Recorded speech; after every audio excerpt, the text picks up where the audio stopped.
Jadi Menteri Keuangan terbalik ini, memang dia nggak pintar-pintar kecuali ngomong bahasa Inggrisnya pintar. PhD-nya itu di dalam bidang perburuan. Ya, disertasinya tentang kasus perburuan di Lampung. Ya, mohon maaf lah, itu dalam bidang ekonomi itu bukan bintangnya, makroekonomik, financial, itu yang bintangnya. Ya, jadi nggak aneh kebalik kebijakannya, cuman orang Indonesia kan suka terkagum-kagum. Oh, dia kan dapat hadiah di luar negeri. Itu mah gampang, tinggal ditukar sama iklan aja. Saudara jadi Menteri Keuangan, tukar sama iklan BUMN di majalah di Hong Kong, di keuangan, dapat award, saudara. Dan yang kedua, dia satu-satunya Menteri Keuangan di seluruh dunia yang kalau nerbitin bond, bunganya 2% lebih mahal daripada rating Indonesia.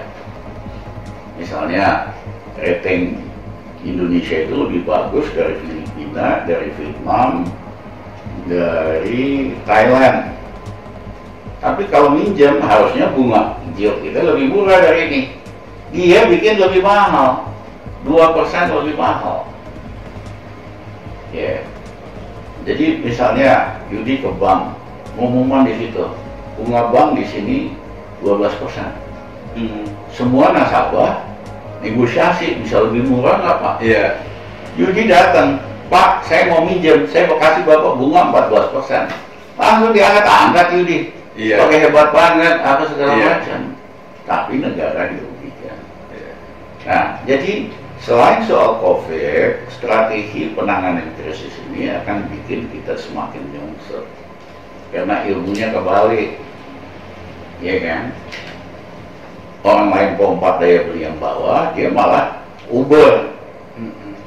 Ya, bikin susah rakyat di bawah demi, ya kan, belain yang gede-gede. Nah, kalau pertanyaannya tadi yang ketiga, apa sih yang baik, sektor apa?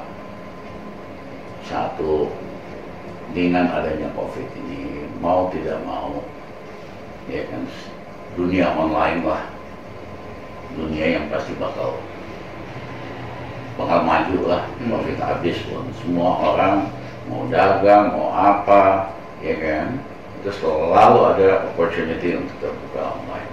Mau jadi produsen, mau jadi reseller, ya kan, mau tidak mau harusnya pemerintah kasih gratis wifi di seluruh Indonesia. Murah kok, ya kan, sekarang 50 triliun per cover, ya kan. Tapi nggak pernah mikir ke arah sana. Nah, yang kedua adalah yang banyak seneng nih para lawyer, karena kan banyak gagal bayar, kontrak nggak dipenuhin, jadi selalu ada orang mau negosiasi kontrak, negosiasi pembayaran. Itu kalau lawyer jago nih, waktunya mereka pada nyari uang nih, ya.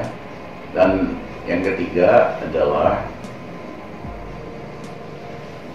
dalam krisis itu makanan penting banget. Makanan, ya kan. Saya dulu sederhana, tahun lalu saya bilang ini bakal krisis dalam COVID. Kita jangan bikin macam-macam. Kita fokus sama 3 hal aja. Satu, kasih makan orang yang kena COVID yang nggak bisa kerja. Yang kedua, fokus di dalam penanganan COVID-nya sendiri.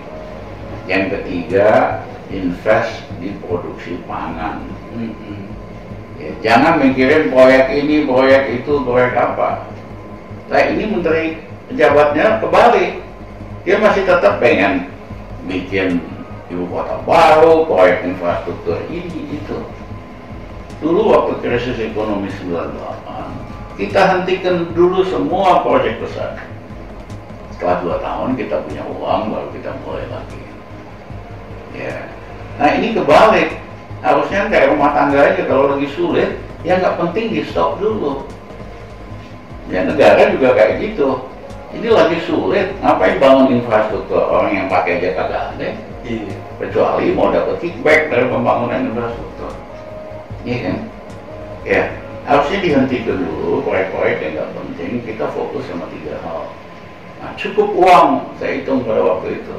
Sehingga nggak usah maksa Bank Indonesia nyetak uang, dan nggak usah minjem jor-joran gitu. Tapi karena, iya kan, ini semua harusnya ditekan, di stop dulu, tapi tetap mau bikin ini, bikin itu, ya akhirnya uangnya kurang terus, defisitnya makin gede, paksa Bank Indonesia buat nyetak uang, minjem jor-joran. Di tiga hal itu ya Pak ya, secara online, kemudian tadi ada pangan dan ada layar. Saya menarik tadi apa yang Bapak sampaikan ya, terkait dengan menghidupkan ekonomi secara retail terlebih dahulu. Nah, dengan tadi Bapak sampaikan bahwasannya ke depan akan ada online yang begitu marak, dan saya juga mendengar dan melihat bahwasannya ini uang ini pun akan berganti ya Pak ya. Apakah itu akan merubah definisi retail juga Pak? Kan sekarang sudah banyak tuh current ya, kripto current. Pemerintah India barusan melarang apapun yang namanya krip itu, ya kan, sebagai kegiatan kriminal. Jadi kita jangan main sok nyontek. Sistem kita ini belum jalan, kecuali sistem pengawasan kita jalan, hukumnya jalan, kamu bisa bikin apa. Kalau enggak, itu hanya alat spekulasi, alat penipuan. Ya, kayak inilah apa namanya itu, kredit online ini nih, vintage ya kan? Itu kan, bayangin bisa bunganya itu sebulan 30%. Ya, kamu diubur-ubur. Ya, kenapa? Karena sistem kita belum jalan, sistem pengawasannya nggak jalan. Orang yang kasihan itu rakyat biasa, yang cuma minjem 2 juta, kemudian 2 bulan dia nggak bayar jadi 4 juta, diubur dan sebagainya. Jadi jangan sok-sok kepengen nyontek, infrastrukturnya kita belum siapin. Ya, kita benahin dulu sistemnya, baru kita boleh ada kreativitas, terutama di dalam bidang finansial, harus hati-hati.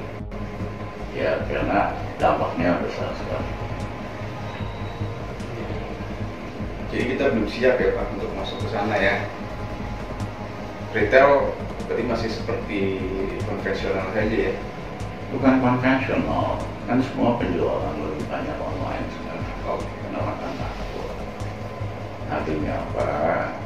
Lama-lama persentase bisnis online sebelum COVID ini di Indonesia, di seluruh dunia masih 5%. Setelah COVID ini naik 15%. Ya, ini bakal terus naik barangkali, ya kan, dalam beberapa tahun lagi 50% online, 50% tetap biasa offline gitu. Nah, artinya potensi perkembangannya besar, karena rakyat biasa kan yang produsen sesuatu bisa dagang langsung lewat online, atau dia nggak produksi, dia jadi reseller aja, beli di online barang yang bagus, taste-nya bagus, dia jual lagi, dia dapat margin. Jadi ini kesempatan untuk banyak anak muda. Ya, justru krisis itu opportunity. Setiap ada krisis itu kesempatan buat yang kreatif. Kalau buat yang nggak kreatif ya makin nyungsep gitu. Nah, cuman pemerintah kan harusnya bantu. Ini online ini nggak bisa lagi dilepaskan, ya kan? Harus dikasih gratis lah web itunya, wifi-nya di seluruh Indonesia. Kan cuma paling 50 triliun. Jadi wifi itu sama seperti air ya sekarang ya Pak? Ya. Ya, kita tinggal menyalurkan saja kebutuhan-kebutuhan yang memang harus dimiliki oleh seluruh masyarakat. Saya mendengar banyak tadi Bapak selalu berpihak kepada kepentingan rakyat ya. Ya, ini mungkin pertanyaan utopis ya. Kenapa selalu berdasarkan itu Pak? Sedangkan Bapak juga punya kesempatan untuk bisa lebih daripada memikirkan hal itu. Ya, karena saya ada sejarahnya. Rizal Ramli itu bukan Rizal Ramli ngomong doang. Kita itu sejak mahasiswa, saya pemimpin mahasiswa di ITB, ya, saya dapat kesempatan jadi mahasiswa tukar exchange student di Jepang. Saya kaget kok Jepang maju banget, Ya kan, rakyatnya makmur. Kok kita yang kaya raya? Kesimpulan waktu itu karena biaya sekolah mahal sekali. Ada 8 juta anak Indonesia tidak bisa bayar masuk SD. Akhirnya kita bikin gerakan anti kebodohan supaya pemerintah Indonesia nyatakan wajib belajar 6 tahun. Saya dibantu oleh Rendra waktu itu. Rendra ikut bantu kampanyein, dia bikinin film tentang 8 juta anak yang nggak bisa sekolah dan gerakan mahasiswa, filmnya Yang Muda Yang Bercinta. Dia bikinin puisi Sebatang Lisong, itu semua supaya dia bantu gerakan kita. Terus kita ajak Suman Jaya juga buat bikin film, itu sutradara Indonesia terkenal. Ya, butuh waktu 2 tahun, akhirnya pemerintah Soeharto ambil alih ide ini, tentukan wajib belajar 6 tahun, sehingga 8 juta anak ini bisa sekolah. Nah, Jepang kenapa maju? Tahun 1800, saya lupa 50-an atau 60-an, Kaisar Meiji wajibkan semua orang Jepang harus minimal bisa baca tulis SD. Itu mengubah Jepang. Itu tahun pertengahan 1800-an. Ya, nah kita masih banyak sekali anak muda kita yang nggak mau bayar. Nah, hari ini masalahnya lain lagi. Sekolah ada, tapi buat masuk SD ada yang bayar 2 juta, ya kan? Wah, sekolah bagus bisa bayar 20 juta kayak mahasiswa, iya kan? Jadi banyak yang nggak bener lah. Rasanya kalau kamu miskin, kamu nggak ada tempat gitu loh. Iya. Ya kan, kamu anak orang kaya, kamu bisa masuk SD yang bagus dengan 20 juta, ya. Tapi kalau yang biasa-biasa aja kadang-kadang bayar 1 juta, 2 juta, waduh kesian banget sih.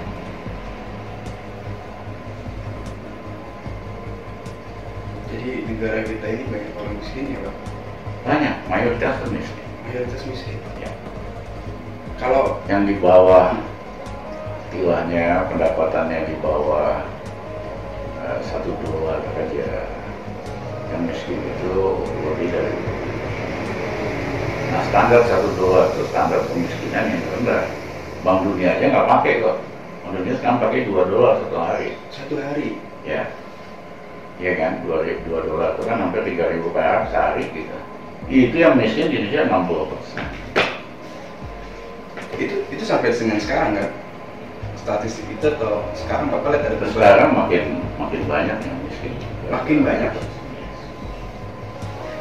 Memang setiap kali krisis kayak begini, the top 0.5% itu makin kaya di seluruh dunia. Nah, yang miskin, dia makin miskin. Tapi yang jatuh banget golongan menengah. Orang yang, let's say, antara top 80%, top 50 ke 80% itu anjlok. Cuman khas orang Indonesia, dia diem aja, bisanya ngedumel doang. Nggak suka ini, bikin apa, nggak berani. Itu saya tweet waktu itu, omongan Dalai Lama. Oh, kita kan rakyat, kita nggak bisa ngapa-ngapain. Dalai Lama bilang sederhana deh, kamu coba tidur sama satu nyamuk, ribet nggak hidup kamu? Ribet banget, kamu nggak bisa tidur, nggak bisa apa. Jadi kalau rakyatnya itu istilahnya kayak nyamuk aja, ya kan nggak suka ini, protes ini, akhirnya kan ya boleh itu nggak bisa tidur. Jadi orang Indonesia kan penuh excuse, kita nggak bisa apa-apa, kita rakyat biasa. Come on, di luar negeri kan juga rakyat biasa yang ingin perubahan. Makanya saya kutip dulu lama. Coba deh belajar hidup dengan satu nyamuk aja, bisa tidur kalau yang ngoeng, kamu nggak boleh matiin, iya kan? Nah kalau rakyat kita ngoeng terus, pemerintah bisa jatuh. Ini bukan ramalan kan? Atau ramalan Bapak? Itu mau lagi cerita. Nggak harus dibahas ini Pak. Padahal saya baru kemarin ya melihat Bapak meramalkan di tahun 2021 ke depan gitu kan di salah satu media. Tapi mungkin itu kali yang kemudian melatar belakangi Bapak akhirnya punya 2 jurus ya Pak? Punya 2 jurus. Kalau nggak salah tuh jurus Raja Wali. Satu ada 2. Nah, okay. Tangan kiri nyapa, buat yang nggak benar, yang KKN, yang feudal. Ya, tangan kanan itu jurus Indonesia Bangkit, jurus bangkit. Ya, saya jadi menteri Jokowi kan cuma 1 tahun, tapi apa yang kita lakukan, aset kita revaluasi, aset BUMN itu naik 80 triliun, pajaknya naik 32, banyak sekali dalam 1 tahun yang kita kerjain. Itu namanya jurus Raja Wali Bangkit. Nah, cuma media nggak tertarik sama yang positif ini, apa yang kita kerjain. Dia senangnya yang ngepret, lebih rame kan. Bad news.